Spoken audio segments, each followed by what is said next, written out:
It's Nolan. Now, before we get started, make sure y'all hitting that like button. Make sure y'all sharing it on your respective platforms. Let somebody know what we're doing today. Now, let's get into the show. Some more labor, brought it straight from the dirt. Double my grind, just a triple more work. Rockin' the same clothes from the first to the third.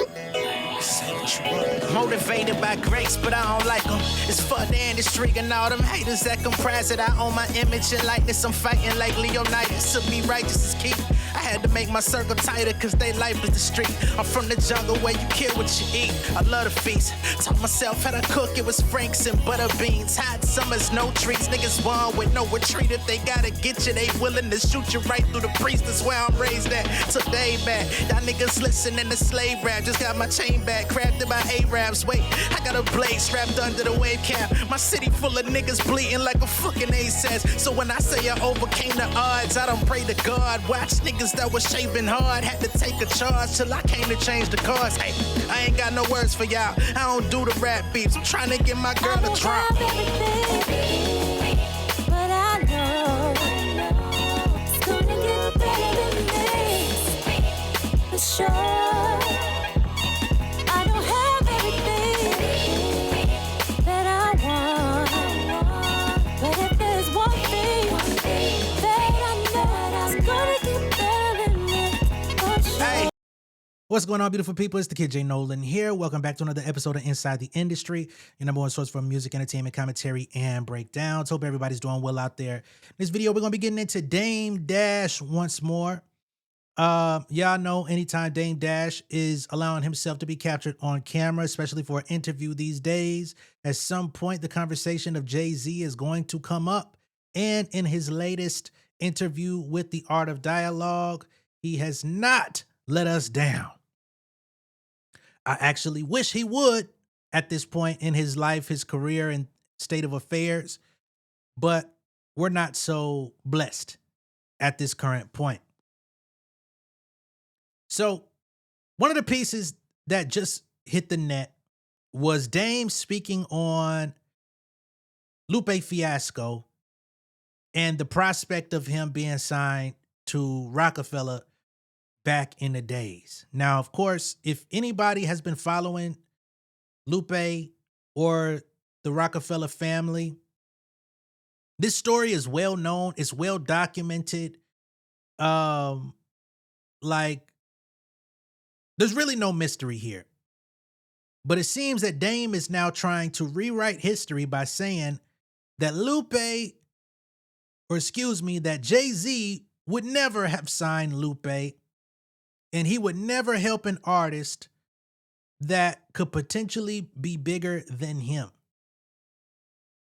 The only problem is that Lupe, since 2005, 2006, has been telling us on the contrary that he elected to not sign with Rockefeller. He signed with Atlantic Records simply because Atlantic offered him a label deal.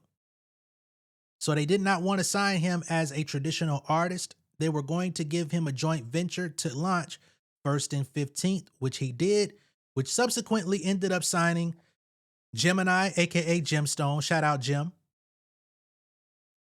Shayla G, Bishop G, Matthew Santos, and perhaps some other artists that I don't really know of. You know what I'm saying? But I know that was like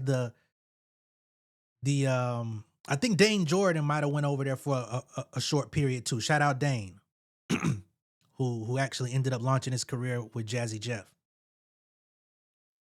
But yeah, if Atlantic wouldn't have offered him the label deal to start his own company, he would have been signed to Rockefeller. But don't just take my word for it. Let's get to it. So first we're going to play Dame, and then I'm going to play a video of Lupe Fiasco himself recently talking about this situation all over again. Sad position we're in with Dame Dash today. When you was at Rockefeller, did Jay have any interest in working with Joel's? Because I know when No. I had him on the platform, he was telling me that, Jay wanted to work with him. Jay never liked another rapper because he thought of them as competition. So I never seen him like a rapper other than to get influenced by them. But like, who he liked a lot was Lupe Fiasco. That was when he was before, and my man just came home. I seen him in Chicago. That's interesting because if Joel said it, why would Joel's make the story up? He didn't receive no benefits. He probably should have signed with Rockefeller rather than straight to Def Jam. But, Joel sabotaged his own self, you know what I'm saying, off of syrup and fucking drugs. But whatever, we'll continue. And I didn't know he was gone. That was my man. Like, he was my friend. I fucked with him, but Big Chuck introduced me to him. But again, he didn't sign him. I don't think he would ever, I don't think he would ever help a rapper be bigger than him. Just human nature wise. You know what I'm saying? But I do remember Lupe was supposed to be with us. And I think he tried to make a move knowing he thought he was going to go to Atlantic before Jimmy Iovine twisted his brain and made him go to Universal. And Lupe ended up, I think, signing to Atlantic. But Lupe was supposed to be a Rockefeller.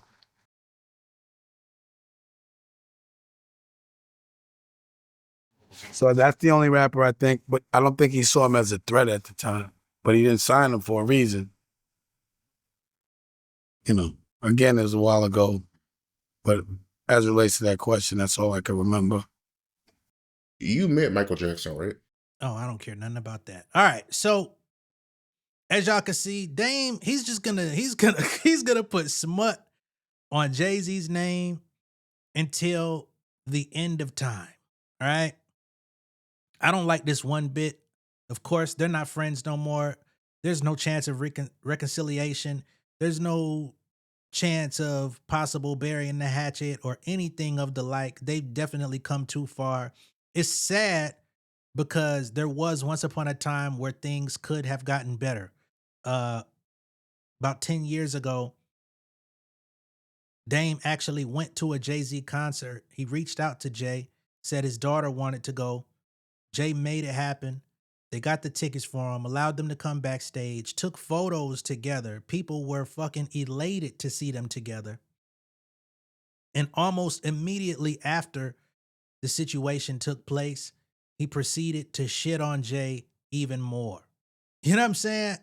Like, it made absolutely no sense. He's been online disparaging Jay-Z's name for the better part of like 15 years of his life at this point now. It is fucking ridiculous. And now he's turned into an internet personality.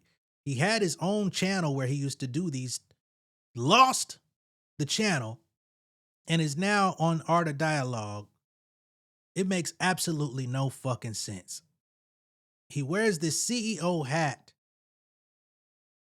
And I used to look up to this man as like the quintessential CEO.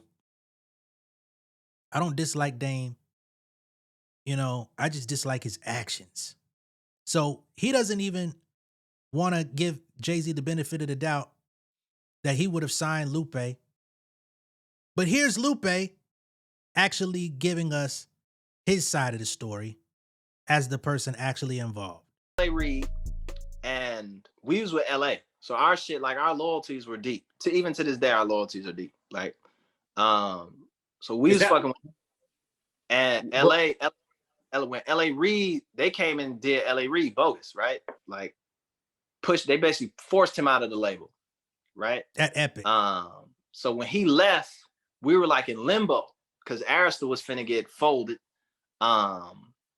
We know we didn't want to stay on like BMG or whatever, right? And they were just really just spinning people off to like the sub labels or to, to Jive or whatever. So we didn't want to go to Jive. So actually Mark Pitts was at Arista. He was at Arista. He was A&R at Arista. So it was Daryl Jones, which is my A&R all the way up through Atlantic. It was Mark Pitts, and Mark Pitts, he was kind of being used as the transition guy, right? So he was like, he had the power to either kind of push you to jive or let you go. So we wanted to get let go. We didn't want to go to jive, right? And so Mark Pitts was like, look, I'm finna go to Atlantic, right? So y'all come with me, basically like meet me at Atlantic, right? And there was another story of like Jay was supposed to go to Atlantic, right? Because you had like this Def Jam, because eventually everybody from Def Jam went to Atlantic, right? Leor and Kevin, they all went to. So like Jay, that was kind of like Jay's trajectory. So what it would have looked like was we going from Arista to Atlantic, and everybody's finna meet us at Atlantic. So Jay finna be over there, motherfucking Mark Pitts finna be over there, fucking Daryl Jones gonna swing through, but then you got all that shit just sitting at Atlantic. So we like, cool, this is all the homies, cool. So we got Mark Pitts to drop us because we were gonna go to Jod. So it was like, no, have Jod get rid of us. They dumped it. And then we was like, okay, now we finna prepare and go over to Atlantic. So in that whole process, you get, during this whole time, Chill gets locked up, right? So police raids, all that shit happens in the midst of that. Boom, all that shit. So like, what's his name? Motherfucking Craig Cowman, he go visit Chill in prison. So he go to the county. Craig Cowman come to Chicago to go to the county to meet with Chill and shit, right? Wow. So when we get this, like 04, maybe end of 03, beginning of 04, maybe end of 04, we get hit in 03. Chill was down for like 13 months in the county. So that extends into 04. We was still on Arista at the time, right? So I remember they had to cut me like. And for those that don't know, Chill, aka Chili, is Lupe's longtime manager, and he continued to be his manager even while serving like a fucking 15 damn near year bid in prison. Like just artist living checks or some shit like that. It was like I just $3,000 to pay the rent or some shit like that, some shit. Wow. And so we got them to drop us in the midst of that, but then they just folded. LA and Karen Kwok, they all went over to kind of like Def Jam. So think how it's moving. Like you got LA going over, his eyes are set on like Def Jam. Jay and them is like that Rockefeller shit is kind of crumbling done. Right. Jay like Atlantic shit. Mark Pitts is on some Atlantic shit, on all that shit. Craig Cowman comes, visits Chill. We get we get the advance. The only reason we wanted the advance, we didn't want no money. The only reason we wanted the advance to bail Chill out of the county. So we got the advance bill, and then as soon as Chill hit the ground, we hit it. Boom. Right? And that's when you get like, nigga, we gotta get these albums. Then we just gotta make sure that Chill's out fighting the case. It's a time limit. So in that few years, what Chill got the freedom, it's like, let's get this album out, let's set this shit up, let's do blah, blah, blah, blah. So Chill hit the ground running, I hit the studio. So you know running. You're on the clock, so you gotta move quickly at this point. Yeah. We ain't know Chill was gonna go in. You know, Chill ain't gonna go in until we start working on the cool and shit, you know. Right. But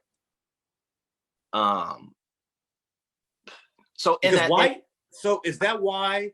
Because initially Rockefeller wanted to sign you, right? Like between that point in time, or is it? And that's why you didn't go to Rockefeller? Nah, that's way rock. We was gonna sign to Rockefeller way back in like 02. Oh wow! So like at the height of Rockefeller, long time ago, yeah. So, but we didn't do it on some like, I think they wanted to give us like 50,000 on some advanced shit, and then some other little shit. And I remember we came back from New York, and Chill was like, he's like, man, you know, if you want to go do the Rockefeller shit, you know, da da da. And I was like, nigga, what you talking about? It's me and you. Fuck you mean? Like, you know. About me going to Rockefeller. What are you talking about? Because I can imagine how tempting that would have been at the time, because this is the height of Jay. This is when they got camera on there, probably. You're saying 02, so that's when it's like super bubbling over there. Like 02, 03, yeah. And so they're unstoppable. That's the hottest label in the world at the time. Yeah, shit was crazy. But we was on some like, you know, like nigga, let's start our own shit. Like we got that. Let's just do it. You know, so we did First 15. And it was just kind of like niggas had to on it. You know what I'm saying? Cause it's like y'all already got a whole roster of motherfuckers. It ain't like you giving us a bunch of money and shit. It's like it's just like here's some shit. The niggas didn't really know what to do with me. Like Guru told me that shit too, like a few months back. He was like, man, when I left, like literally I'm in there rapping for niggas, playing my shit. When I left, they was like, man, I don't know if this nigga gonna work because the glasses and the whole image and shit. Right. So I yeah. unsure on what to do anyway. So that shit was kind of like, fuck it, you know? So when you were there rapping, were you rapping for like Game and Biggs, or were you rapping for Jay type of thing? Man, for whoever was in the fucking room. So Jay, motherfucking Guru, motherfucking fucking DJ Premier was in that motherfucker. Like whoever was in the room. What? I was there. We was in there just rapping. And I was playing joints, right? So I'm playing He Is the P Impa, driver's side C, it'll E, it'll that. Like I had shit that was just kind of like, oh, this nigga can rap. And I think they wanted me to battle. They wanted me to battle some motherfucker. They was gonna bring up to the studio and have me battle some motherfucker. You know, that's what they was on. Remember they brought Cassidy up to Battle Freeway and shit like that. So yeah, right. They were trying to put you up against like somebody in state property or something like that. Some motherfucker. I don't know if it's state property, but you know, it's a bunch of motherfuckers who rap. So it's like, let's see who can rap the best. So anyway, that's a lot of history.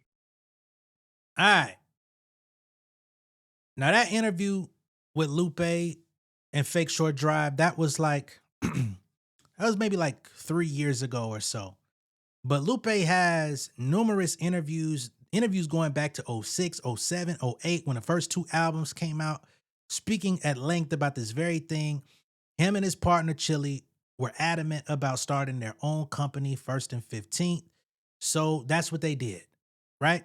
And in turn, Jay-Z still involved himself in the project, Food and Liquor, Lupe Fiasco.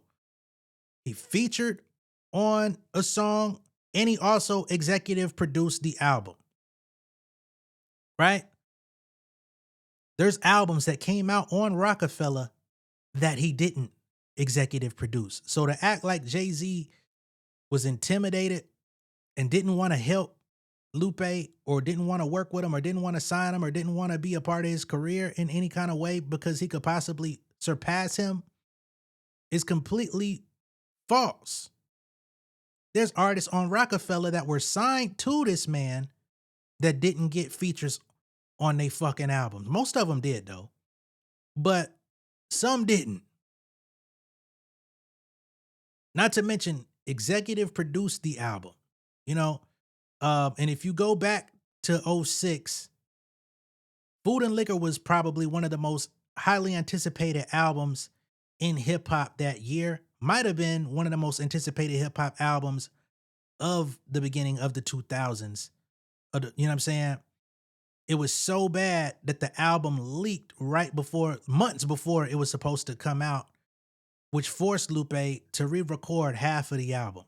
The song that Jay-Z appeared on was actually originally leaked without him, and he ended up doing it, and Lupe had to remake the song with Jay-Z.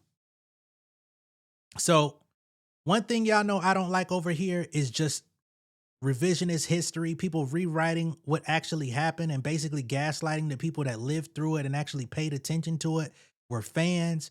Me as an upcoming artist myself, I literally was studying these niggas and their moves because I wanted to be some variation of what it was that they were doing. You know what I'm saying? So you definitely not going to pull the wool over my eyes because I even watched your motherfucking show on TV, Dame Dash, The Ultimate Hustler. Yeah, I used to watch that shit too, nigga. I'm a fan. I've been a fan.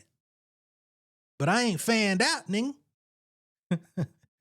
So yeah, your attempt to try to use Lupe Fiasco as a jab at Jay-Z failed horribly. Your gun is jammed. Go clean it. All right? Let me know what y'all think of all this down below in the comments. Be sure to like and share this video. If this is your first time seeing me on YouTube, go ahead and subscribe to the channel. Become an insider. I will see y'all on the next one. Peace.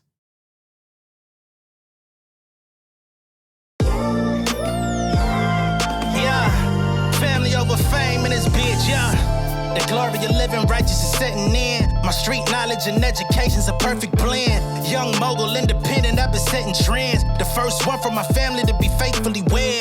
Fuck niggas and the horses that they riding on. I see this shit from all angles like a polygon. I'll never politic and the drama be piling on. Father and greats unacknowledged like I'm Bobby Bonds. Conversation with my lady about the paper route. 5 sit bank accounts every day I make it count. They down talking my commentary for hating now. Well, I can take it cause I'm bodying your favorite now, please. I could do this shit in my sleep. I been writing for these niggas, y'all read it and weep. I been fighting these niggas if you speak on the street. I'll turn your birthday party into New Year's Eve. Don't let me take it there. We ain't playing fair. This the ATL, Southside nigga moving furniture like Wayfair. Life on hold, no insurance for your healthcare. Lifeline gone, so you wanna be a millionaire? Well, let me tell you about this world I built. The women I dodged, the niggas that I read for filth. The sympathy cause consulting for the stacks I built. I